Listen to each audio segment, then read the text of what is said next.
अज्ञानतिमिरान्धस्य ज्ञानाञ्जनशलाकया चक्षुरुन्मीलितं येन तस्मै श्रीगुरवे नमः विष्णुपदाय कृष्णपृष्ठाय भूतले श्रीमते भक्तिवेदान्त स्वामिनीति नामिने नमस्ते सरस्वती देवे गौरवाणी प्रचारिणे निर्विशेष शून्यवादी पश्चातदेश कारिणे जय श्री कृष्ण चैतन्य प्रभु नित्यानंद श्री अद्वैत गदाधर सरस्वती गौर भक्तवृंद हरे कृष्ण कृष्ण कृष्ण हरे हरे हरे राम राम राम हरे हरे ओम नमः भगवते वासुदेवाय ओम नमः भगवते वासुदेवाय ओम नमः भगवते वासुदेवाय नारायण नमस्कृतं नरं चैव नरोत्तमं देवीं सरस्वतीं व्यासं नष्टप्रेष्योपदेश नित्यं भागवतं सेवया भागवतमुत्तम श्लोके भक्तिर्वधिकनष्टके मुखं करोति वाचाल लंघयति गिरिं यत्कृपातमं वन्दे परमानन्दमाधवं श्री चैतन्येश्वरः। हरे कृष्ण। श्रीमद् भागवत गीता पंचम अध्याय कर्म संन्यास योग 29 নম্বর শ্লোক আমি বলবো, আপনারা সবাই বলবেন, ঠিক আছে? ভগবানের বাণী যদি আমরা এই জড় মুখ দিয়েও যদি উচ্চারণ করতে পারি, তাহলে আমাদের ভগবানের খাতায় আমাদের এন্ট্রি হবে যে আমার একজন ভক্ত আছে, আর সেই ভক্তের কোনো বিনাশ নেই। ভগবান ডাইরেক্ট বলছে আমার ভক্তের বিনাশ নাই, ঠিক আছে? অন্তত কমপক্ষে ভগবানের খাতায় সবাই নাম লেখাবেন, ঠিক আছে? ভোক্তারাং জগৎ তপস্যাম সর্বলোক মহেশ্বরাম সুহৃদাম সর্বভূতানাম জ্ঞাতা মাম শান্তি পৃচ্ছতি। ভোক্তারং জগৎ তপস্যাম সর্বলোক মহেশ্বরম সুহৃদং সর্বভূতানাম জ্ঞাতা মাং শান্তি পৃচ্ছতি। এই সংস্কৃত আমরা উচ্চারণ করতে আমাদের বহুত কষ্ট হয়, কারণ আমরা জীবনে কোনোদিন সংস্কৃত করিনি। আমাদের প্রভুপাদ এত কৃপা করেছে, যারা জীবনে কোনোদিন সংস্কৃত করেন নাই তাদের সংস্কৃত শিক্ষা হয়ে যায়। কার মাধ্যমে? ইসকন প্রতিষ্ঠাপক অভয়াচরণবৃন্দ ভক্তিবেদান্ত স্বামী প্রভুপাদ, উনি যে শ্রীমদ্ ভাগবত গীতা লিখেছেন, সেই গীতা পড়ে সংস্কৃত শিক্ষা দেয়। কিন্তু অন্য যত রাইটারের গীতা আছে পড়বেন, সংস্কৃত শিক্ষা করতে পারবেন 100 গ্যারান্টি। কেননা এখানে শ্লোকগুলি একটা একটা করে ভেঙে দিয়েছে। আমি এখন বলছি, ভোক্তারাম ভোক্তা যজ্ঞ যজ্ঞ তপস্যাম তপস্যার সর্বলোক সর্বলোকে মহেশ্বরম পরমেশ্বর সুহৃদম সুহৃদ সর্ব সমস্ত ভূতানাম জীবের জ্ঞাতা, এভাবে জেনে মাম আমাকে শান্তি জড় দুঃখ দুর্দশা থেকে মুক্তি, জড় দুঃখ দুর্দশা থেকে মুক্তি ঋচ্ছতি লাভ করে। এখন আবার এই শ্লোকটার অনুবাদ দিয়েছে, সবাই বলবেন, আমাকে সমস্ত যজ্ঞ ও তপস্যার পরম ভোক্তা সর্বলোকের মহেশ্বর এবং সমস্ত জীবের সুহৃদরূপে জেনে যোগীরা জড়জগতের দুঃখ দুর্দশা থেকে মুক্ত হয়ে শান্তি লাভ করে। তাৎপর্য এখানে এই শ্লোকটা বৃহৎভাবে প্রভুপাদ বিশ্লেষণ করেছেন। মায়া দ্বারা আচ্ছন্ন বদ্ধজীবেরা এই জড়জগতে শান্তি লাভ করার জন্য উদ্গ্রীব। আমরা প্রত্যেকেই শান্তি খুঁজি না নাই, যাতে আমাদের গৃহে কোনোদিন অশান্তি প্রবেশ করতে না পারে। তার জন্য আমরা কি করি? বহুত পূজা অর্চন করি, তাই না? কত ঠাকুরের সেবা করি। আমাদের কিন্তু ঠাকুর ধরারও অভাব নাই, ছাড়ারও অভাব নাই, হয় না? ঠাকুর ধরতেও সময় লাগে না, ছাড়তেও সময় লাগে না। কিন্তু আমাদের দুঃখের বিষয়, আমরা সবাইকে সন্তুষ্ট করতে গিয়ে আমরা কাউকে সন্তুষ্ট করতে পারিও না, আর তাদের কৃপাও লাভ করতে পারি না, হয় না? এক আসনের ভিতরে কৃষ্ণকে রাখছে, রামেকে রাখছে, লক্ষ্মীকে রাখছে, বিপদ নাশিনীকে রাখছে, কালীকে রাখছে, দুর্গাকে রাখছে, শিবের রাখছে। কারে সন্তুষ্ট করবে বলো? তার জন্য আমরা কোনো শান্তি লাভ করতে পারি না। কেননা ওখানে এক ঘরে 5টা পরিবার, 5টা পরিবার 5 জনে 5 জনকে ভালো পায়। কেউ শিবকে ভালো পায়, কেউ কালীকে ভালো পায়, কেউ কৃষ্ণকে ভালো পায়, কেউ দুর্গাকে ভালো পায়, কেউ বিপদ নাশিনীকে ভালো পায়। তো কথা হয়েছে এই যে 5 জন, ওখানে 5 জনের পাল্লা পড়ছে যে তুমি আজকে এই সেবা দিবে। যে কৃষ্ণকে ভালোবাস সে কৃষ্ণের সুন্দর করে সেবা দিবে, আর বাকি কথা দিতে লাগে। যে দুর্গাকে ভালোবাসে দুর্গারে খুব সুন্দর করে সেবা করবে, আর বাকি গুলারে দিতে লাগবে দিতে। এতে কি হচ্ছে? আমাদের ভগবানের ভজন সাধন কোনো কিছুই হচ্ছে না। তাতে আমাদের কি হচ্ছে? এই জড়জগতে আমরা দুঃখ ভোগ করছি। ভগবান বলছে আমার চরণে যদি কেউ আত্মা নিবেদন করতে পারে, আমি তাকে জড়জগতে মুক্ত করে আমার ধামে নিয়ে চলে যাই। 18 অধ্যায় 66 নম্বরে বলছে আমার ভক্তের বিনাশ নেই। কোন দেবতারা মুক্ত দিতে পারে না, এটা জানবেন। দেবতাদের উপাসনা করলে কি হয়? দেবতারা ধন দৌলত সবকিছু দিবে, কিন্তু ভক্তি দেয় না। আর তারা উদ্ধার করবে, তাদের কোনো অথরিটি নাই। কেন? কারণ তারাও আরেকজনের চাকর। তো কথা হচ্ছে যত দেবতারা আছে সবাই কিন্তু ভগবানকেই মানে। উনি যা আমাদেরকে দেয় ভগবানের থেকে এনে দেয়। যেরকম সেন্ট্রাল গভর্নমেন্ট সেখান থেকে যদি চাউল না পাঠায়, তাহলে এই আসাম সরকার চাউল দিতে ক্ষমতা নাই, দিব না। তদ্রূপ যত দেবতার উপাসনা করি তারা কি করবে?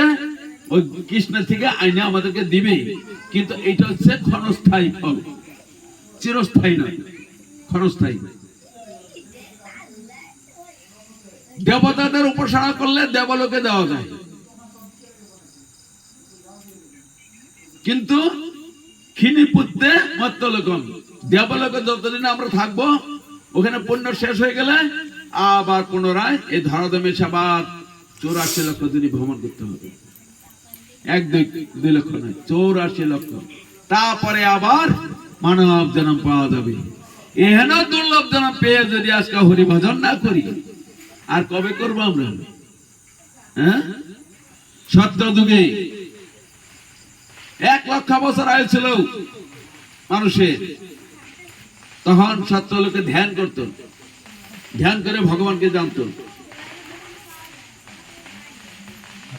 ত্রেতা যুগে 10,000 বছর আয়ু ছিল, যজ্ঞ করে ভগবানকে লাভ করত। দ্বাপর যুগে 1000 বছর আয়ু ছিল মানুষের, পূজা অর্চন করত ভগবানকে লাভ করতে। আর কলিতে মাত্র 100 বছর। চিন্তা করবেন 100 বছরের ভিতরে ঘুমায়া কাটান 50 বছর হয় না? কি 50 বছর ঘুমায় কাটান না? নাই বলে কত নিদ্রা জামায়া পিশাচির কোলে ভজিব বলিয়া এসে সংসার ভিতরে ভুলিয়া রহিলে তুমি অবিদ্যার ভরে। আমরা অবিদ্যার ভরে, আমরা মায়ার কবলে পড়ে আমরা সবকিছু ভুলে গেছি। আমরা মায়ের কোলে ঘুমাইয়া আমাদের জীবনটাকে অতিবাহিত করছি। এই জন্য জীব জাগতে হবে। জীব জাগো, জীব জাগো, গৌরা চাঁদ বলে কত নিদ্রা জামায়া পিশাচির কোলে। আমরা পিশাচি কোলে ঘুমায় থাকি। দেখেন, কালকে আমরা আসলাম টাউনে নগর কীর্তন নিয়ে, বেলা 8টা বাজে, তাও গেটে খোলে না, দরজা খোলে না, কোনো কিছু না। এত জোরে জোরে আমরা করতাল মারতে আছে, ঢুকেই না। কি ধরনের ঘুমাইতে আছে, কত নিদ্রা যাইতে আছে তারা। এই নিদ্রা কি সুখ দিবে? কোনদিন দিবে না। এত পরিণাম ভয়ানক আসছে, ওদের হুঁশ নেই। ওরা বাবাদের সকালে ঘুমটা কত মরমের ঘুম, একটা কম্বল গায়ে দিয়ে, পাতলা কম্বল গায়ে দিয়ে, এখন ঠান্ডা কম্বল, ইস কত আরামের ঘুম।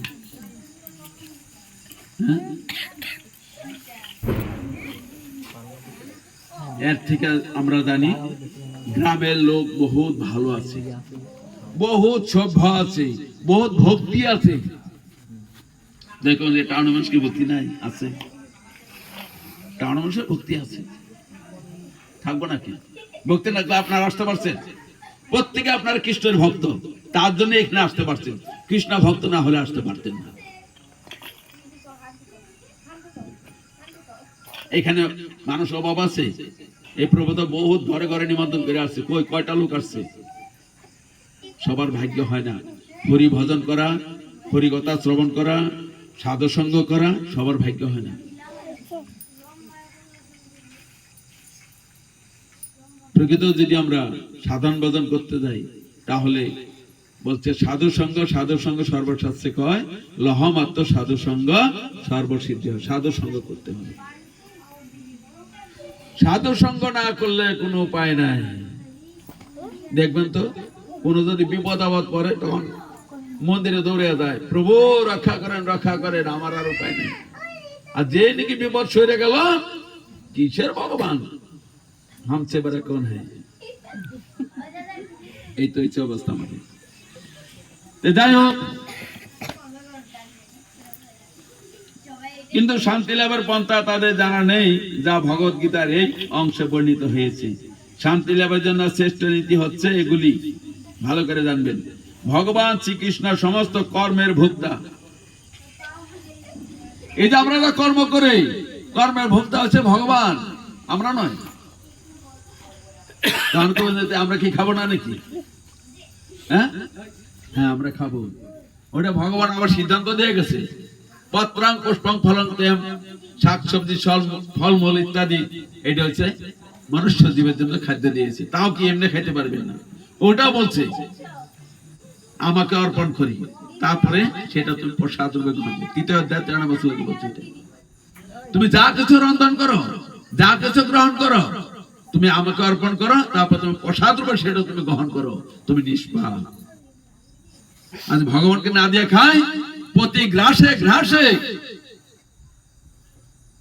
ব্রাহ্মণ হত্যা, গো হত্যা, নারী হত্যা, বিভিন্ন জঘন্য জঘন্য যত হত্যা যে পাপ, সে পাপ ভক্ষণ করা হয়।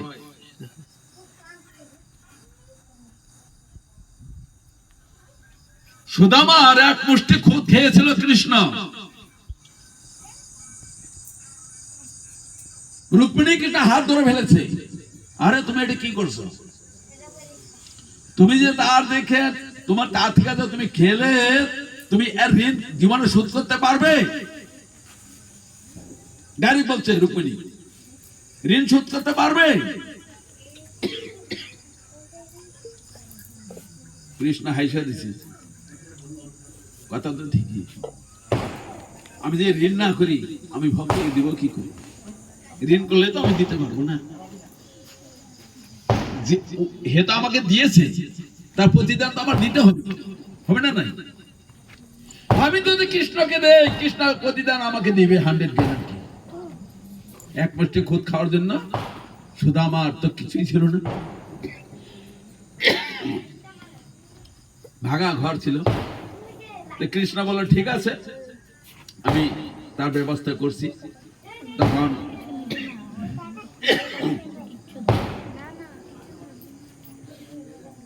রাজপুরী তৈরি করে দিলেন একটা সুদামার। দেখো, এক মুষ্টি খুদ খাওয়াতে তার রাজপুরী তৈরি করে দিলেন। আর যদি আমরা ডেইলি যদি ভগবানকে অর্পণ করি, ভগবান আমাকে দিবে না?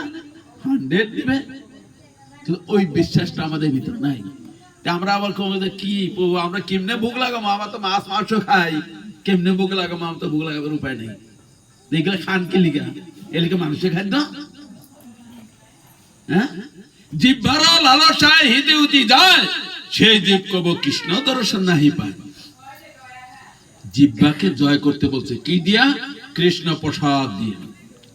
কৃষ্ণ, আজকে আমরা কুখাদ্য খায়া খেয়ে আমাদের জীবনটাকে নষ্ট করে দিয়েছি।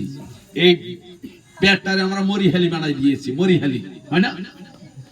ডেড বডি কোথায় রাখে?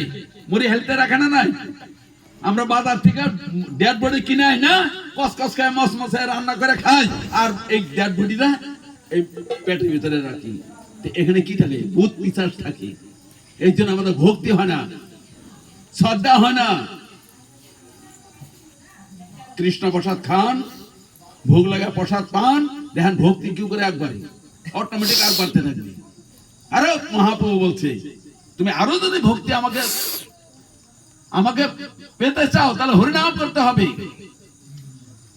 এনেছি ঔষধি মায়া নাসিবারও লাগি, হরিনাম মহামন্ত্র লহ তুমি মাগি।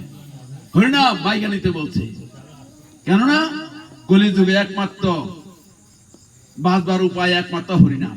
দ্বিতীয় কোন মন্ত্র দিয়া আমরা বাঁচতে পারবো না, কোনো কিছু দিয়াই বাঁচতে পারবো না। হারি বল, ওই যে ওটা নিয়ে এসো। না না না, এটা ব্যাটারি শেষ, ব্যাটারি শেষ, আরেকটা আছে। হরে কৃষ্ণ, এটা ব্যাটারি শেষ হয়ে গেছে। তো কথা হচ্ছে, আমরা ভগবানকে না দেয়া কোনো কিছু খেতে নাই।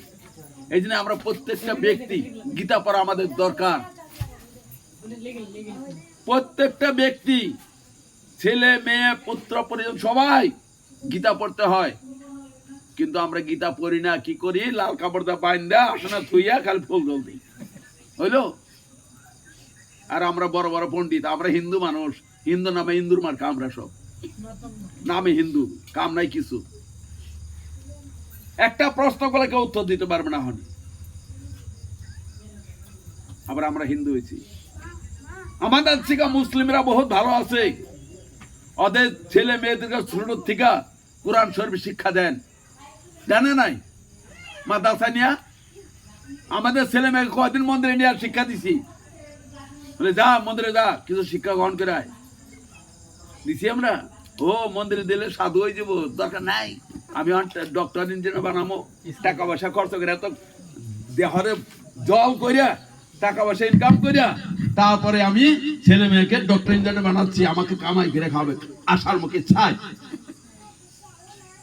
লাস্টে নিয়ে কি করবে? বৃদ্ধাশ্রমে যাবে। আর প্রকৃতও যদি ছোট থেকে কৃষ্ণ ভক্ত তৈরি করে, ছেলে মেয়ে কোনদিন মা বাবাকে ফেলবে না, 100 গ্যারান্টি। কিন্তু আমরা সেই শিক্ষা দিতে চাই না। আর দিব কি করে? আমরা নিজেরাই জানি না ছেলে মেয়েদের কি শিক্ষা দিব। এটা ওদের কোনো দোষ নাই, দোষ হচ্ছে মা বাবা। কেননা ছেলে বড় হয়ে গেছে, 20 বছর 25 বছর হয়ে গেছে, আমরা বিয়ে করাইতে লাগে। মেয়ে 20 বছর হয়ে গেছে, বিয়ে দিতে লাগে। কিন্তু জীবনে কোনোদিন ওদেরকে শিক্ষা দিলাম না যে সংসার কি ধরনের করতে লাগে। দিচ্ছেন কোন শিক্ষা? সংসার কি ধরনের করতে লাগে এই শিক্ষা আমরা জীবনে দেইনি।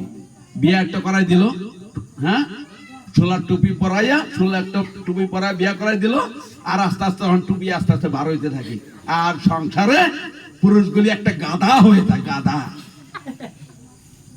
সারাদিন গাধার মতো খাটতে থাকে। আর মাতাজি গুলা তো নাক দেখায় ঘুমায়, আর আনবই তো চিন্তা নাই। আর খাওয়া দিব সন্ধ্যার সময় আইবে না, খুব সুন্দর করে এই হাত পা দিয়ে আসো, স্নান টান করে আসো, একটা পিরিটের বিষয় রাখবো, সুন্দর করে খাওয়া দিব। দিয়া 2-3 গ্লাস খাইলো, খাওয়ার পরে শুনছো নি গো ছেলের ফিস দিতে লাগবে স্কুলে, দিল একটা ট্যাবলেট খাই, বেড়া তো খাইতেছে, আবার খাইতেছে, আবার কতক্ষণ পর এই শোনো গো এই যে মেয়ের চুড়িদার লাগবে, তাহলে স্কুলে যাইতে দিবে না, দিল একটা ট্যাবলেট খাই।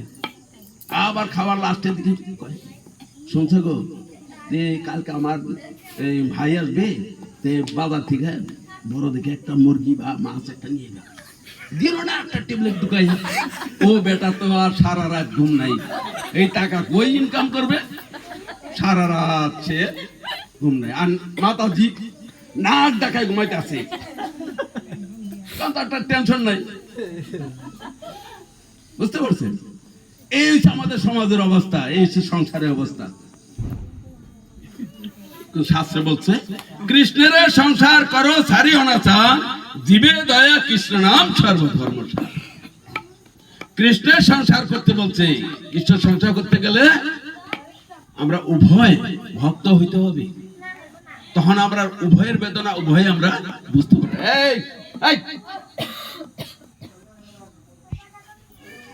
উভয়ের বেদনা উভয় আমরা বুঝতে পারবো,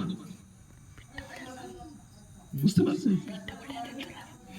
না হলে সংসারে কি বস্তু, হাই হাই রে, আমি ছোট থেকে বুঝে ফেলাইছি যে সংসারে কি জ্বালা যত না। কারণ আমার ভাইয়েরা যখন বিয়া করছে, এই গুতাগুতি যখন দেখছি আমি, সর্বনাশ, এই সংসার মানুষে করে ভাগো সিধা আয় পড়ছে মন্দিরে। ভগবান দেখেন কত আনন্দে রাখছে, নিতাই কত আনন্দে আছি আমি। কিন্তু যারা সংসারে দিয়ে যতই আনন্দ থাকুক, টেনশন একটা থাকবে, বুঝতে পারছেন?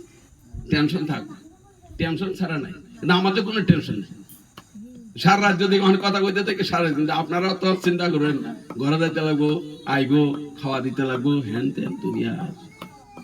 হ্যাঁ, সংসারী জীবের এই জন্য। আবার একটা কি, সংসারী জীবকে বলছে শ্রেষ্ঠ জীব বলছে, কেন? সব কিছু পালন পোষণ করে তথাপি যে তারা কৃষ্ণ নাম শোনার জন্য আসে, এইটার জন্য তাদের জীবন ধন্য বলে দিয়েছে। তাদের জীবন ধন্য, সবকিছু বজায় রাখাও যে তারা হরি ভজন যাই করতেছে, এটার জন্য ভগবান আরো কৃপা করে। কিন্তু আমরা হরি ভজন করতে গেলে বিধি নিষেধ, বিধি অনুসারে আমরা হরি ভজন করতে হয়। কি করে করব? সাধুর কাছে যাইতে হবে, শিক্ষা গ্রহণ করতে হবে, তাদের থেকে নিয়ম নীতি শিখতে হবে, তাহলে আমরা জানতে পারবো। কোনদিন আমাকে ডাকছেন যে প্রভু আমাদের বাসায় আসেন তো, দেখি ঠাকুর ঘাটটা দেখান তো ঠিক হয়েছে না নাই। আমি যত ঘরে না করে যাই আর ফুচকি দিই, ঠাকুর ঘরের দিকে ফুচকি দিই, যাইয়া দেখি এই আঠুর নিচে আসন বহাইতে হয়, আঠুর নিচে। আর তো এক লাইনে সব গুরুরও রাখছে, কৃষ্ণের রাখছে, দুর্গারে রাখছে, শিবের, এক লাইনে সব বহাই রাখছে। কত যে অপরাধ জানো না? আর যেগুলো গুরু গোসাই আছে, এগুলো একটা মহামূর্খ, হেরাও জানে না কিছু, ওই জন্য শিক্ষা দিতে পারে না। এই জন্য সঠিক শিক্ষকের কাছে গিয়ে এইসব জিনিস জানতে হয়। যেরকম এই মাতাজির 2টা মেয়ে আছে, আহানে বড় হয়ে গেছে, 5-6 পরে, আহানে টিউশনি করতে লাগে, করেন? আহান ডেকে ধরতে ওয়ার্ডের 5টা, একটা ওয়ার্ডে 5টা করে টিউশনি মাস্টার আছে। যে মাস্টারটা সবচেয়ে ভালো তার কাছে মেয়ে দিবেন না নাই? কি, যে মাস্টারটা সবচেয়ে ভালো টিউশনি করায় তার কাছে দিবেন না নাই? তদ্রূপ আমরা শিক্ষা গ্রহণ করতে গেলেও যারা প্রকৃত শুদ্ধ সঠিক মাস্টার, তাদের কাছে যাইতে হবে, যাই শিক্ষা গ্রহণ করতে হবে, না হলে কাজ হবে না। বহুতে কয় কি কয়, প্রভু আমরা দীক্ষা নিছি প্রভু, আমরা ওই আজকে 10 বছর হয়ে গেছে দীক্ষা নিছি, কি ছাতা হয়েছে দীক্ষা নিয়ে, একটা পরিবর্তন হতে পারে নাই, এই দীক্ষা নিয়ে কি হইব? আর গুসাই গুলো হয়তো কয় দীক্ষা নাও তাড়াতাড়ি, না তোমার হাতে জল খাওয়া যাবে না, তোমার হাতে জল খাওয়া যাবে না, তুমি দীক্ষা নাও তাড়াতাড়ি। কি ছাতা দীক্ষা নিবে? হ্যাঁ, দীক্ষা নেওয়া যদি পরিবর্তন না হলো, দীক্ষা মানে কি সেটাই না জানে, এই দীক্ষা নিয়ে কি হবে? দীক্ষা মানে হচ্ছে দ্বিতীয় জন্ম। প্রথম জন্ম মাতৃগর্ভ হয়েছে, অশুচি দেহ। দ্বিতীয় জন্ম কৃষ্ণ মন্ত্র দিয়ে আমাকে শুদ্ধ করেছে। আর শুদ্ধ দেহে কি করে আমরা খারাপ বস্তু প্রবেশ করে? গুরুকে হুড়কেন নাই? এই দেহটা একটা ক্ষেত, ক্ষেতকে আগে চাষ করতে হবে, তারপরে বিধান ভালাইতে হবে, সেই বিধান গজবে, নাহলে গজবে না। এটা জানবেন ভালো করে। ক্ষেত্র এবং ক্ষেত্রজ্ঞ, এই দেহের ভিতরে বহুত আবর্জনা আছে, সে আবর্জনাকে পরিষ্কার করতে হবে। এই আবর্জনা পরিষ্কার না করা পর্যন্ত বিধান ফালিলে কোনদিন বিধান গজবে না, 100 গ্যারান্টি। বুঝছেন? এই যে চৈতন্য মহাপ্রভু 13টা সম্প্রদায় বাদ করে দিয়েছে, 13টা সম্প্রদায়, এদের সঙ্গ করতে মানা করছে মহাপ্রভু। 4টা সম্প্রদায়কে স্বীকৃতি দিয়েছে। আউল বাউল সাই দরবেশ কর্তা বাজা নেড়ে নেড়ে চূড়াধারী অতি নাগরী সহজিয়া সকিবে কিসমাত তো জাত গুসাই, এদের সঙ্গ করতে মানা করছে। কারণ এরা শাস্ত্র সিদ্ধান্ত চলে না, নিজের মন গড়া প্রচার করে। এরা আত্মা তুষ্টি জগৎ তুষ্টি, আত্মা মায়েরা কোনোদিন সাধন বাদন হয় না, বলে না? বলে না? নাই বলে আত্মা তুষ্টি জগৎ তুষ্টি। আর ভাই আত্মা কি বস্তু জানেই না, দেহ কি বস্তু জানে না। আত্মা, আত্মার খাদ্য কি, দেহের খাদ্য কি আমরা জানি? জানি না। আত্মার খাদ্য হচ্ছে হরিনাম, দেহের খাদ্য যে আমরা যা খাই, এই দেহটাকে বাঁচাই রাখার জন্য। আর দেহের ভিতরে যে দেহি আছে, তাকে বাঁচাই রাখার জন্য খাদ্য খাই আমরা। এই খাদ্যটাই বলছে ভগবান, বলছে ভোক্তারা করার জন্য তাই দিয়েছে, দুর্গাকে দিয়েছে জগৎকে পরিচালনা করার জন্য তাই করতেছে। প্রত্যেকটা দেবতারা তাদের যা ভার দিয়েছে সমস্ত তারা সুন্দর হিসেবে পালন করছে। কিন্তু আজকে আমরা মনুষ্য হইয়া ভগবানের কথা আমরা মানছি না, পালন করছি না।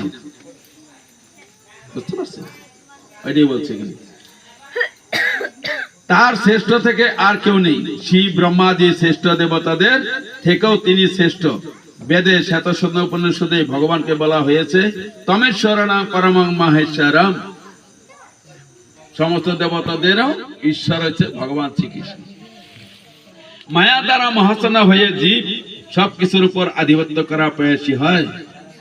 মায়ার দ্বারা আবদ্ধ হয়ে সবকিছুর মধ্যে মালিকানা দাবি করে। এটা আমার বাড়ি, এটা আমার ঘর, এটা আমার গাড়ি, এটা আমার ছেলে, এটা আমার মেয়ে দাবি করে, হয় না? কই দাবি থাকে?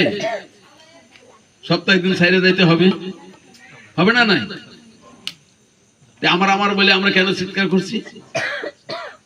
আমার বলা তো কোনো কিছু নেই, এইভাবে ল্যাংটা আছে, ল্যাংটা দিতে হবে। আমার তো কোনো কিছুই নাই, যা কিছু সব ভগবানের সম্পদ। আমাদেরকে চলাফেরা করার জন্য ভগবান আমাদেরকে এই অর্থগুলি, আমাদেরকে ধন সম্পদ ঐশ্বর্য প্রদান করেছে। কিন্তু এইটাকে কি করে পরিচালনা করতে হবে সেটা আমাদের জানতে হবে। এই যে ধন ঐশ্বর্য সম্পদ কি করে পরিচালনা করতে হবে, কিন্তু ধনটা কার বস্তু? লক্ষ্মী মাতা, হয় না? লক্ষ্মী কার সেবা করে? নারায়ণের সেবা করে। আর এই লক্ষ্মী দিয়ে আমরা মদ খাই, খাই না? নাই এই লক্ষ্মী দিয়ে কত কুকার্য করি, হয় না? চিন্তা করে যদি আমরা অপরাধী হব না, হইব কি অপরাধী? যাই হোক, ভগবান শ্রীকৃষ্ণ মায়াধীশ, কিন্তু বদ্ধজীব জড় প্রকৃতির কঠোর নিয়মের দ্বারা আবদ্ধ। জড় বদ্ধজীব কঠোর নিয়ম বলছে। কঠোর নিয়ম মানে জড় জগতের আইন কানুন, বুঝতে পারছেন? আমরা গুণের ভিতরে আছি। কি গুণ? শতগুণ, রজগুণ, তমগুণ। গুণের ভিতরে আমরা আবদ্ধ হয়ে আছি। কোন ব্যক্তি যদি ভগৎ প্রাপ্তি হতে চায় তাহলে গুণের ঊর্ধ্বে যাইতে হবে, গুণাতীত হইতে হবে, গুণাতীত হইতে হবে।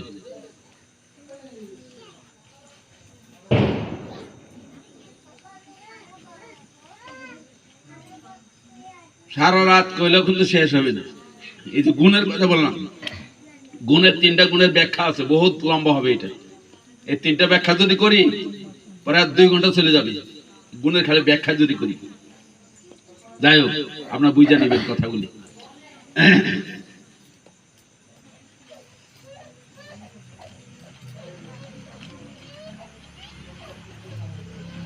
এই সরল সত্যটিকে উপলব্ধি করতে না পারলে ব্যক্তিগত ভাবে অথবা সংঘবদ্ধ ভাবে কোনো মতেই এই জগতে শান্তি লাভ করা সম্ভব নয়।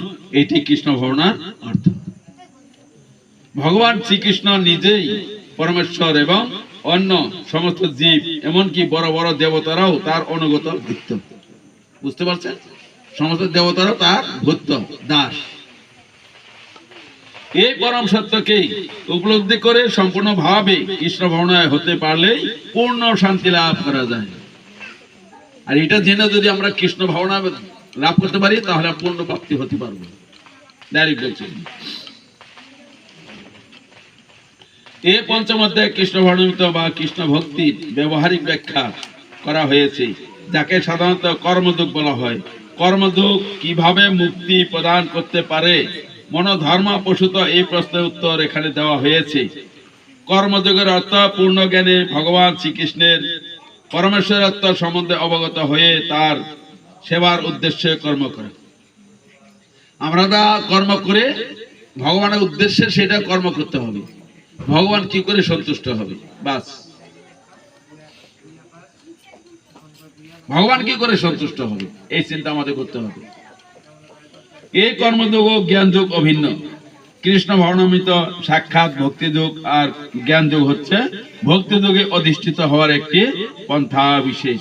কৃষ্ণ ভাবনামৃত অর্থ হচ্ছে পরম তত্ত্বের সঙ্গে আমাদের সম্পর্কের কথা পূর্ণরূপে অবগত হয়ে তার সেবার উদ্দেশ্যে কর্ম সম্পাদন করা, এবং এই ভাবনা পূর্ণতা আসে পরমেশ্বর ভগবান শ্রীকৃষ্ণ সম্বন্ধে পূর্ণ জ্ঞান লাভ করার মাধ্যমে।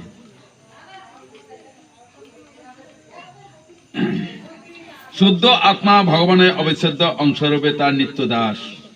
আমরা কার দাস? দাসের কর্তব্য কি? পূর্ণের সেবা করা, হয় না? তো ভগবান সেবা আমরা কি করছি? সারাদিন কি করছি? ভাগবতে বলছে 24 ঘন্টার ভিতরে 10 ঘন্টা ভজন করতে বলছে। 10 ঘন্টা ভজন, 8 ঘন্টা কর্ম, আর 6 ঘন্টা ঘুমাইতে বলছে। ভাগবতে সুন্দর বলছে মনুষ্য জীবের জন্য। 10 ঘন্টা ভজন হয়?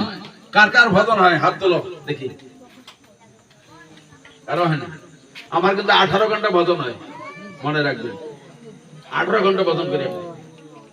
10 ঘন্টা আরো 8 ঘন্টা উপরে। আমি চিন্তা করি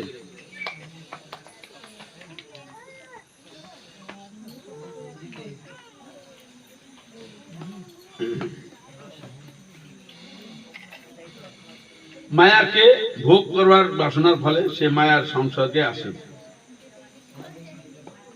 এবং সেটি তার নানা রকম দুঃখ কষ্ট ভোগের কারণ। যতক্ষণ সে জড়ের সংসর্গে থাকে ততক্ষণ সে জড়জাগতিক আবশ্যকতা অনুযায়ী কর্ম করতে বাধ্য হয়।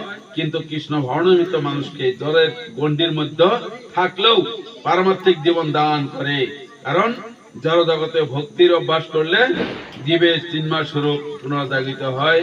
ভক্তি মার্গে উত্তরোত্তর উন্নতি সাধনের অনুপাতে জড় বন্ধন থেকে ক্রমান্বয়ে মুক্তি লাভ হয়। ভগবান কারো প্রতি পক্ষপাতিত্ব করেন না, সবকিছু নির্ভর করে ইন্দ্রিয় নিগ্রহ এবং কাম ক্রোধ দমন করবার জন্য কৃষ্ণ বর্ণমে উদ্যত হয়ে ব্যবহারিক কর্তব্য কর্ম পালন করার উপর। আমাদের ইন্দ্রিয়গুলি কি করে আমরা দমন করব?